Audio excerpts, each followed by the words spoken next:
ruushka magaalada Veliki Novgorod, Kremlinkii hore ee bartamaha magaalada. God difaaq ayaa laga sameeyay agagaarka Kremlinka. Biyaha waa inay maraan godkan. Laakiin halkan biyolaan ayaa laga waayay muddo dheer. Dooxooyin yaryar ayaa hadhay. Ma jiraan wax biyo ah oo ku dheereeran dhereerka godka dhinaca magaalada. Biyaha qaarkood ayaa soo qulqula ka dib roobab culus. Iyo xilliga guuga marka baraf ku dhalaali doono. Haddaba godku aqbad kumaha adooga. oo malaha wax macna ah oo dhufays ah. Fadlan ogow in meeshu ay leedahay hoos fidsan. Holkii galcadii hore biyo kama buusamo. Sababtoo ah gunta hoose ee godku waxay ku taal meel ka sareysa wabiga Volkhov ee ku qulqulaya meel u dhow. Biyuhu ma buuxin karaan hoyga. Biyuhu kor uma qulquli karaan. Tani waa heerka hoose ee hoyga qalcadda. Waana kan heerka biyaha webiga. Farqiga heerarka ayaa si cad u muuqda. Waagii hore heerka biyaha webiga ayaa ahaa mid sare.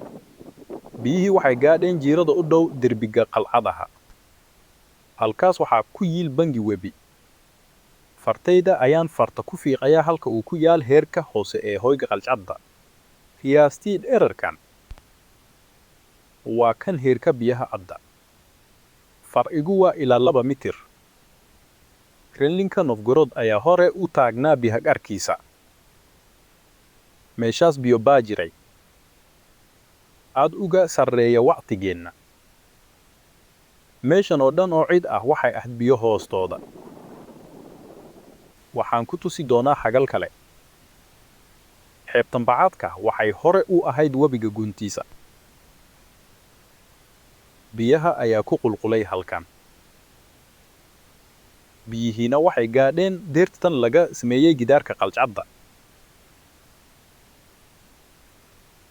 Xaaladan oo kale, hoyga qalcadda ee dhinaca magaalada ayaa wax yar ka buuxin doona biyo. Kremlin ee Veliki Novgorod waxaa lagu dhisay heer biyo oo kala duwan. Laakiin markaas xadiga biyuhu aad buu u yaraaday. Markaasay qalcadii noqotay. Taariikhda saynisku waxay daadka ka qarisaa xaqiiqada hoos u dhaca weyn ee xadiga biyaha ee waayadii dambe.